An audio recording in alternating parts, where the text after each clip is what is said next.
sunny California, and I can't think of 3 people I would rather spend it with than the 3 A-list world-class stunt drivers on my right, who are part of the stunt driving team of Furious 7.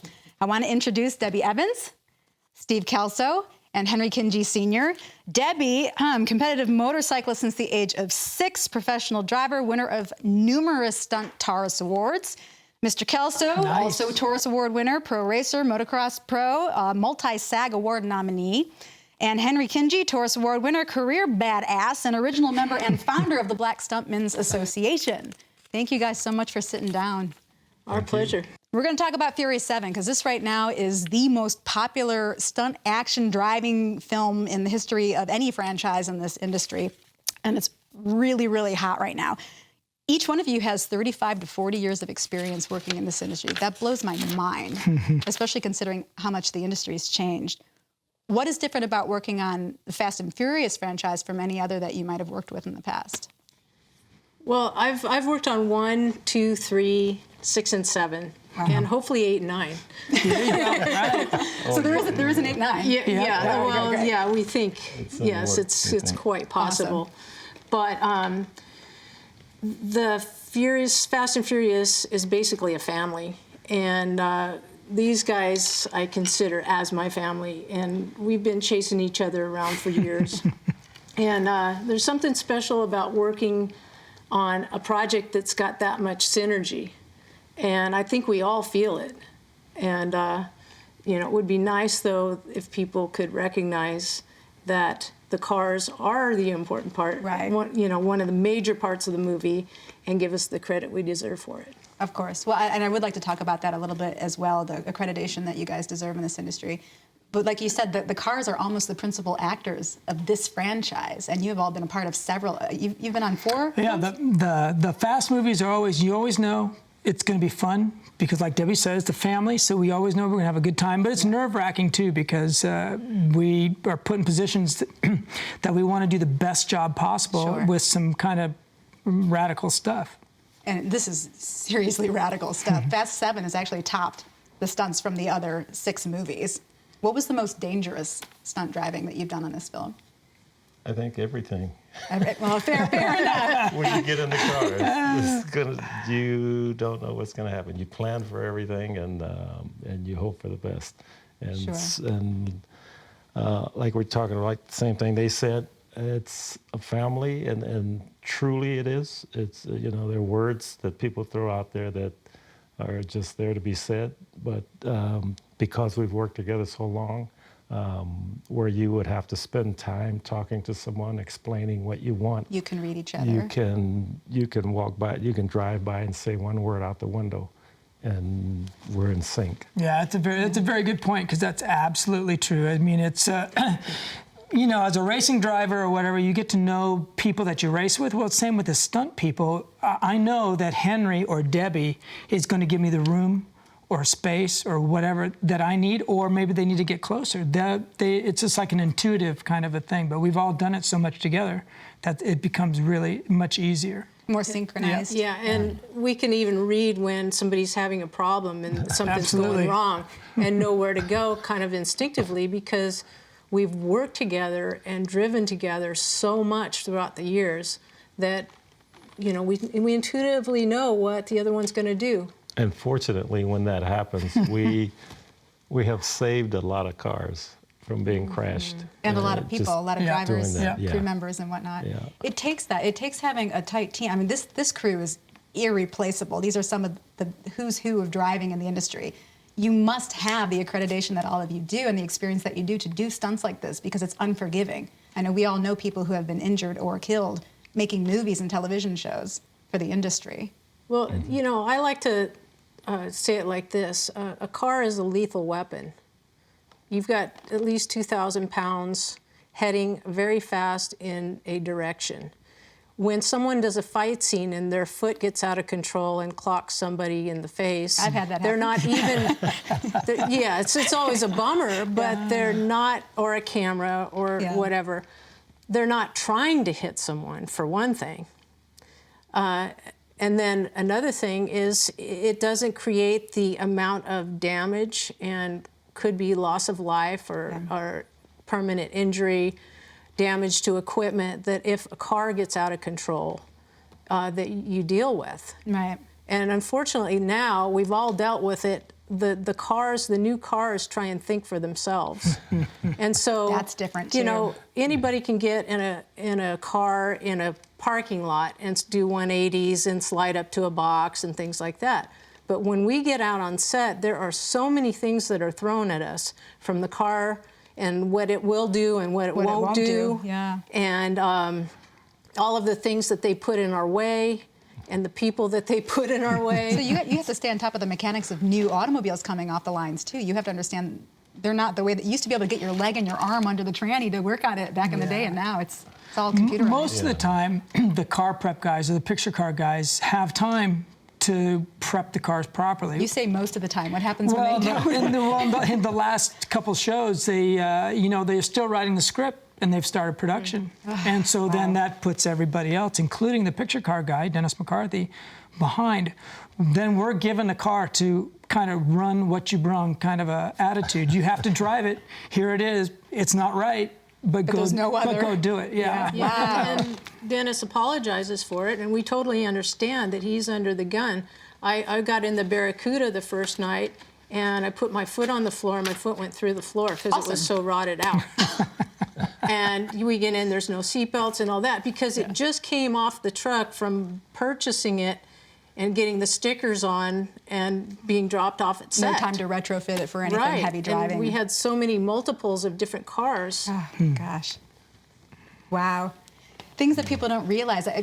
Over the past, certainly in the past 15 years, most action films are so heavily dependent upon action and stunt people specifically. Mm-hmm. And it kills me to see, even now, even on Fast and Furious on the franchise, you guys are the last in the credits on any movie film.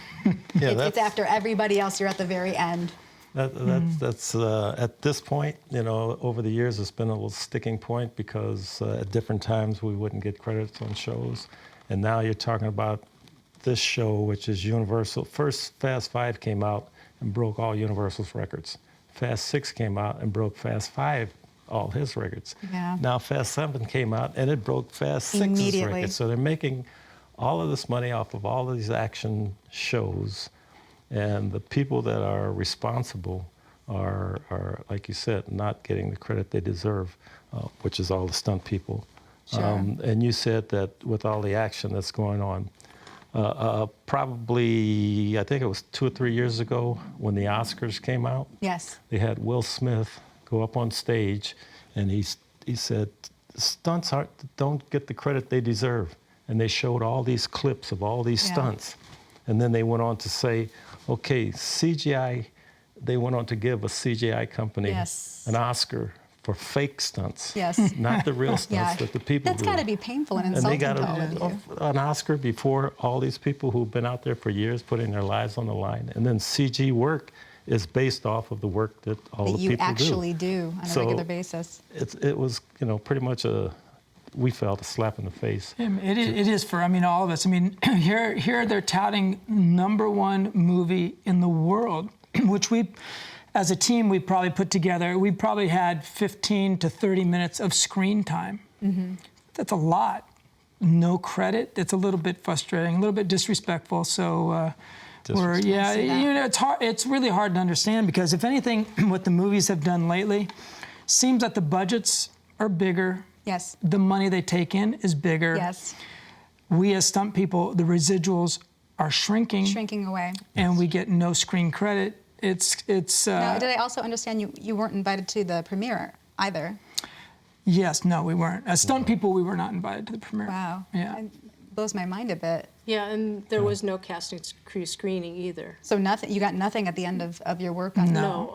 Our boss Spiro Rosados put on a very nice thing for us, and if that hadn't happened, nothing would have happened. Yeah, he paid out of his own pocket and bought tickets for all of the second unit and to dinner. go That to was awesome. a lunch and then go to the movie. Like you said, you're a family. You're in the trenches. You're risking life and limb to make these movies happen. It's mind-boggling to me as a fan of action films to hear that you're not given the attention or the accreditation, the pat on the back that you deserve. I would feel insulted. I feel insulted for you. And this team, with Spiro at the head and Andy you know, being the technical, getting all of the logistics together and putting it all together is just amazing. You know, like Henry said, as 5, 6, and 7, they've just exponentially gone, whoa, over the top. How you are we know? going to top this? And it always falls on your laps. And when we were on set, they didn't want to give us anything.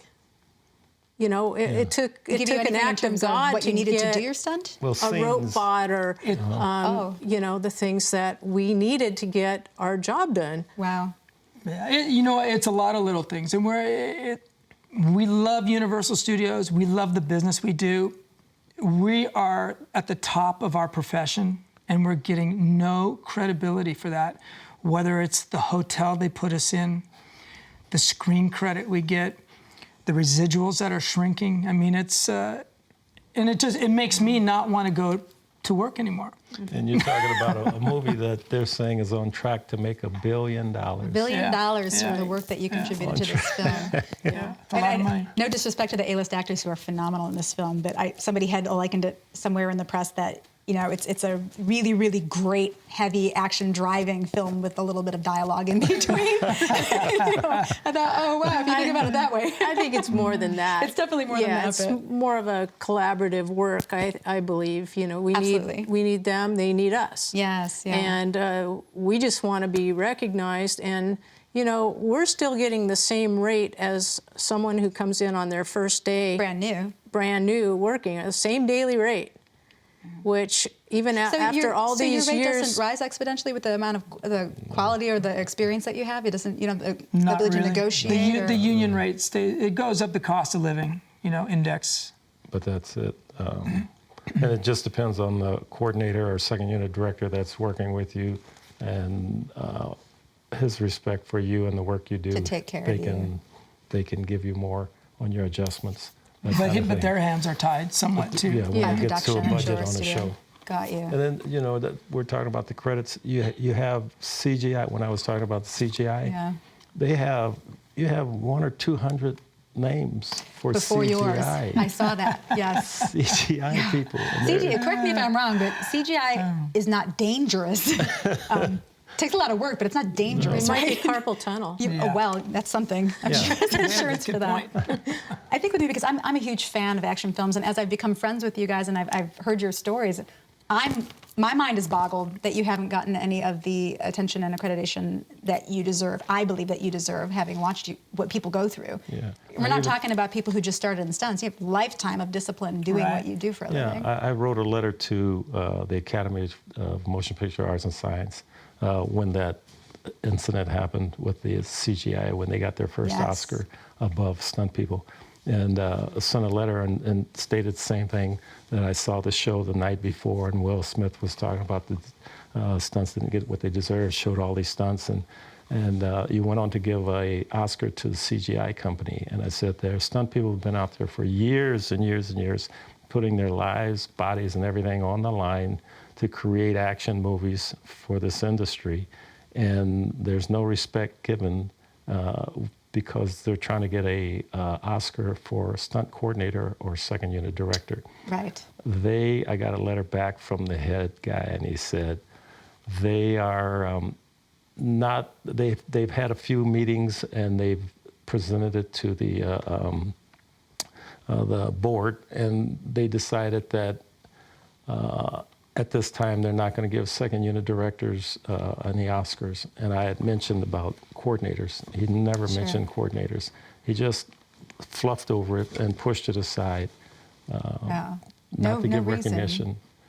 They just decided at this point it's not something that they can do. And then they said, and we don't have room. There are too many awards, and we don't have room. And they went from 5 to 10 shows that they were nominating the next year when they don't have room to put See, the problem with some of anything this in for is that stunts. you're not getting an Oscar. You're getting a very soft Emmy. It's at 2 o'clock in the afternoon with the ones that don't make it to the telecast. Right. And you've even had to create your own stunt award show, the Taurus Stunt Awards, the World Taurus Stunt Awards, which for yourselves was a way of saying, you know what, thank you so much, and good job on the work that you've done. I'm inspired by it. You deserve recognition And for the work that you've done. thank goodness to Red Bull. Otherwise, that wouldn't have happened. It would have either. happened, Right. yeah. Yeah. You once saw a Red Bull sponsorship right here. Yeah. Actually, No, it's true though. Yeah. They did. Diedrich Mateschitz from Red Bull, the owner, is the one who saw us as the unsung heroes. And he respected what we did so much that he was the one who came up with the Taurus World Stunt Awards. Wonderful. And the best thing about the Taurus World Stunt Awards is not the trophy. It's great, and we Yeah. all love it and everything, but there is a Taurus foundation for stunt people that are injured, seriously injured, and not able to return to their work for forever or just for a little bit Sure. and get in financial straits. And to me, you know, that says it all. And I really give him kudos for standing behind us and recognizing who we are. Yeah, it's been helpful for the community for sure, to keep you as a community as well. The thing, what I've noticed mostly is that, you know, the studios and the production companies don't give you the notoriety that they give, obviously, the A-list actors, and you're not on the red carpets. And because of that, the general public who buys these tickets doesn't know who you are. They have no clue what you do, what your faces look like, and some of you are doubling the actors on the films, and really in parking cars in trees on occasion, if I remember that correctly. They don't know, they don't understand, they don't know what it takes to be a trained professional in this industry, because they see shows like Jackass and things on YouTube, and to them, stunts are stunts. Right. How do you feel about that? And what do you think really defines what a stunt professional is?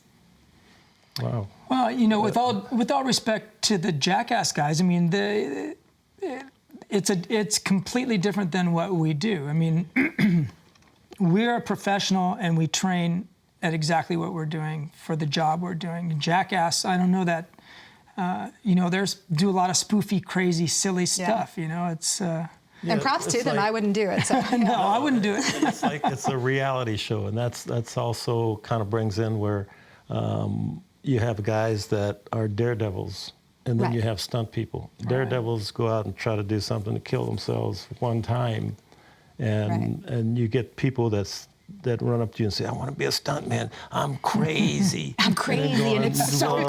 I don't want to work with you." No, it's a liability. You know, it's a profession, and you try to do things that are going to turn out and look as spectacular as you hope they will, and be able to go to work the next day, because it's a job. It's not a one-time shot to go out there and do something. Right. Well, it's not a one-time shot on the day either. When you get a stunt, you do it as many times as it takes Yeah, until they have what they need. It's risky, but with us, it's a calculated risk. Right. The science behind it as well as the physical. And we dissect, you know, when we get on set and we have to do a chase, we're looking at everything. We're watching, aren't we? Yeah. We're going, oh, look, there's paint on that and it's got some oil. Okay. You know, and we're all thinking the same thing. There's a rock over there. I got to move that little Yeah, rock. no, you walk your sets Yeah. and you'll kick rocks off everywhere. Yeah, sure. Yeah. No, we got it dialed, you know? Thinking of everybody as well as a team, as well as the crew and everybody that's standing also, around. the Right. cameras, the crew, everybody that's there, you know, they're trying to get shots. They have equipment in, like Debbie was saying earlier, and you have to try to come in and make it exciting and not take out any of those people or any of those things. And then you might need it take after take after take, and you got to keep doing it over, and you're going, Yeah. when are you going to get this shot? Yeah. Sometimes they don't know how lucky they are. Right. Do you tell them? Do you ever tell them how close they were to disaster? or- I've had several conversations with Spiro, and Andy's awesome, and Andy already knows, but it's getting it across to Spiro. Go, Spiro, this is a 1 in 100 shot. You really, come on, you crazy. I've heard it many times say that. Calmly like that? 'Cause Yes, yeah, very yeah, well. yeah. That's how he does it. Honestly, what was the most? Your careers are what's what in moviedom and the action films. There's so many credits. I don't even know where to begin between the three of you. What is the most dangerous, scary, standout stunt that you've ever done for the sake of motion pictures? I see that head. It's like, I don't know which one to pick. Well, so here's my deal. Anyway, you say the word scary. If I really thought I had good potential of getting hurt, I would probably give it let Henry. Give it to Henry. Yeah, I mean, so Like family. yeah, is it? Yeah, it is family, right? Yeah. You do it. You suffer. No, I mean, we think it out. We, you know, some of the stuff is pretty nuts that we do, but if I thought I was really going to get hurt, I wouldn't do it. I mean, it's silly. I mean, yeah, that's pretty interesting. He's joking, but he's Of pretty course. gnarly. And yes, you have to go in with the mindset that you're going to get it done. You can't go in the mindset that you're not going to get it done. It's Can't second guess. yeah. You talk about one thing that I did. I worked on Bad Boys 2, and I had to drive this yellow Hummer down this hill. And they had a cliff on that side, they had a cliff on that side, and they had a cliff in the front. And we were inside, and we had radios in our helmets, and there were two guys at the top of the hill in a shed. And then they were watching us, and they were watching the collapsing of the building as they go down. That's where they could tell where we were. Right. And if they saw the collapsing of the building headed toward the cliff, they would say right, or left. Wow. And so I got about 3/4 of the way down, and I heard, "Oops, I lost you." oops. What? Where am I? That was a gnarly sequence, Henry. So you get Okay. into situations, and thank God I came out where I was supposed to.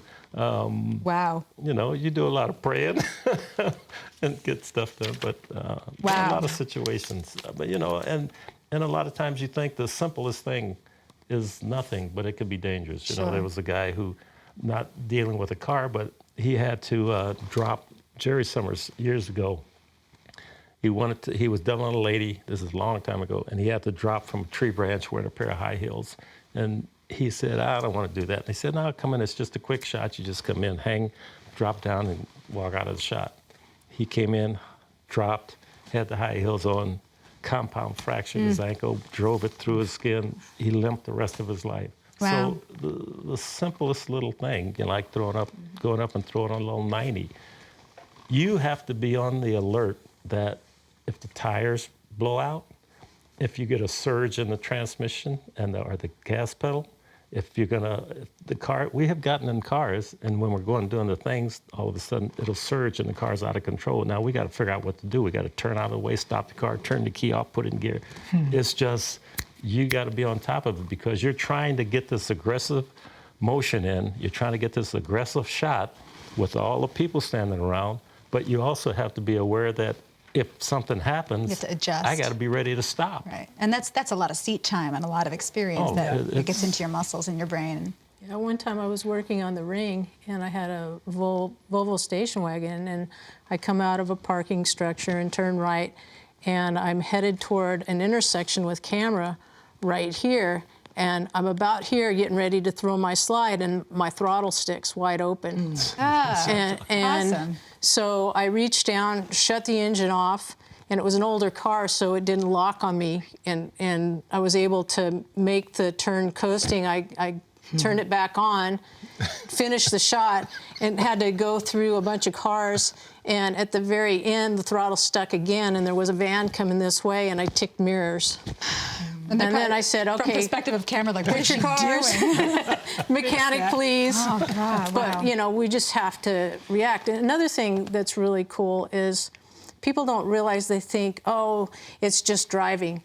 It's a performance. Yeah. Yeah.